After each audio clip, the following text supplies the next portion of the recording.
Well, I was going to say good morning, but it's already 1 o'clock. Today, I'm going to talk about the FCC ban on robot lawnmowers. I'll cover that. We're going to talk about the new Kickstarter mowers real quick and why Kickstarter is actually violating their own policy at this point, and they're starting to charge people. I had a $4,000 charge hit my account today for a lawnmower that is illegal to sell in the United States right now. And Kickstarter is not doing anything about it, which they need to. So if you have one of these Kickstarter mowers on order, or if you're supporting it right now, they are illegal to import into the United States. My suggestion is I just had a $4,000 charge hit my American Express for one of these lawnmowers that they have to go through this whole update procedure and get clearance through the FCC, which who knows how long that's going to take. So don't charge my credit card if it's illegal and you can't ship it here. They should be postponing those charges until whatever. My recommendation is you contact support at kickstarter.com and let them know that if they're charging your account, not to charge your account until they pass the requirements for FCC. So let's get into it real quick. Okay, so I've been out here scalping this with my Lymow, which does not like that. I'll show you that here in a minute. We'll talk just a little bit about mower decks and why real lawnmower blades are such a pain sometimes, especially when you're trying to cut wet grass. I'll show you the struggles that we go through here. I'm going to build a page for you guys. If you want to read the full information on this FCC ban and guidelines, I'm going to go ahead and I'm going to build a page and I'm going to put all the information there. I'll also put the information why Kickstarter is actually violating its own policy by allowing an illegal or unfulfillable product to be funded at this point. Sorry, FedEx just showed up. So on the page that I'm going to create, I'm going to show you the FCC regulations and how they apply to actual robot lawnmowers. They have to be a ground-based unit, have to weigh more than 4.4 pounds, all this other stuff. And then I'll talk about why Kickstarter is actually in violation of their own policy. They're not allowed to sell something that is illegal or cannot be fulfilled. And at this point, it cannot be fulfilled.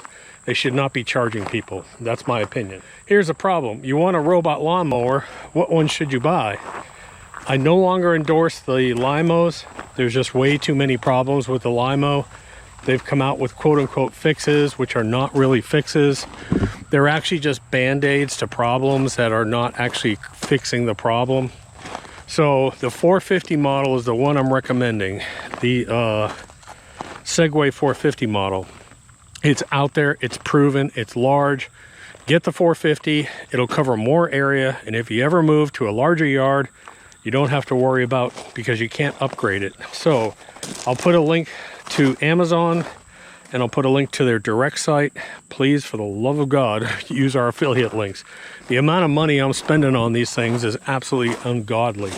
So as you guys know, some of you guys saw my video on the new Kress Voyager, which is the world's largest robotic electric rotary blade mower.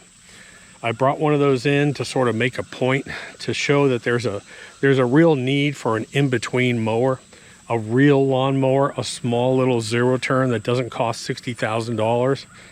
So I brought one of those in. I had to make a bunch of modifications to the mower deck, but now that I've done that, it's incredible. As you can see, this was all done yesterday by the mower. And my problem here on this property is not necessarily volume or acreage or square feet. My problem is distance. So from the pond berm that needs to be cut, normally the two guys have to go out there with a weed eater and spend an hour on that pond berm. Right now I have the little Lymows out there cutting it. I'm going to bring another one in to cut it. But from there to the very, very top of my property is 1,182 feet. Just traveling there, one of these small robot lawnmowers would use 10 to 20% of its battery just getting up there. So my problem really isn't volume or, square footage. My problem is distance. It has to travel a huge distance. Matter of fact, maybe I'll go ahead. This morning I was programming another section up here. I'll show you it working. But yeah, So this is interesting. Now, mowers that are currently in the U.S. and being sold into the U.S., they have an exemption. They are allowed to continue to be sold. Software updates are allowed to continue, so you don't have to worry about that. So that's why the 450 model basically is exempt. You're allowed to buy it, you're allowed to use it, no problems there. That's the one I would go with. So if you have a Kickstarter product and you think it's going to be delivered in the next month or so, you better hold off, because there's no telling. They have to go through this whole registration process. They have to file their full ownership details. They have to file their full inventory and custody chain, everything that's made. They have to do all this filing. It's a real process. So I'm telling you, that process could probably, with all the people that are going to be making applications, that could be a 6-month delay. So anyways, if you want a robot mower, go to the description below, order a 450. Plenty of people have done reviews on them. They're out there, they're fine. They actually have support. They do a decent job cutting. That's the one to go with. I have a lower disc issue, and I don't need to be out here cutting. I don't need to be out here. This whole property needs to be cut at least twice a week, if not 3 times a week. And that's why I'm trying to automate the entire property, and I'm real close to having the entire property automated. I cut every single lawn out here the other day, and it's a lot. And it took about 2.5 hours for all the robots to complete, and I went out for about 20 minutes with a trimmer and trimmed, and that's it. If I have to have a company come out here and cut all this, they'll probably charge me roughly $250 to do all this, and it needs to be done twice a week. It really does need to be done twice a week. So, you know, $500 a week, add that up, that adds up quite a bit. So the other thing I'm doing is I'm really trying to work on improving the turf out here. See how blue this is? Just like those areas over there, I have a ton of crabgrass. I came out here, I did a video on treating crabgrass. I treated this yesterday. And then this morning I came out and I seeded all these areas. I'm out of breath from walking. So up way up there are areas that have to be cut. All over here has to be cut. This has to be cut. That big area around the house, down by the cabin, it's a huge travel zone, and that's the problem. That new big one will actually do this whole property in about 2 hours and 30 minutes. It's pretty cool. Obviously, it's a commercial grade mower. Consumers are not going to buy that, but I brought it in here to make a point. And what's the point? It's the point that if someone will come out with something in between the small ones and the big ones, a little zero turn with real blades and a side discharge, and price it at the same price as a zero turn. So zero turns, a good zero turn is going to cost you $8,000 to $16,000. That's what a good commercial zero turn is going to cost. There are plenty of people out there that are willing to spend $6,000 to $8,000 on a robot mower that'll actually do a larger property. So anyways, that's kind of where it is. I'll put a link in the description. I'll have a full description of that law, and also why Kickstarter is actually violating their terms and conditions. Again, if you are not wanting your credit card to be charged, I would email support@kickstarter.com and tell them, hey, don't charge me until it's deliverable, or cancel it.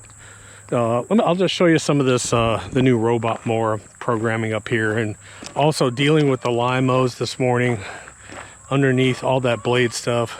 So anyways, so let me dive in a little bit deeper too on the robot lawnmower industry and how these people actually failed to test their products. If Lymow had sent these units out to people like myself that had really put these things under stress tests, they would learn about that blade stop overheating issue. Last night I came out here and ran it, and after I ran it, half the lawn had those blade stop issues on it.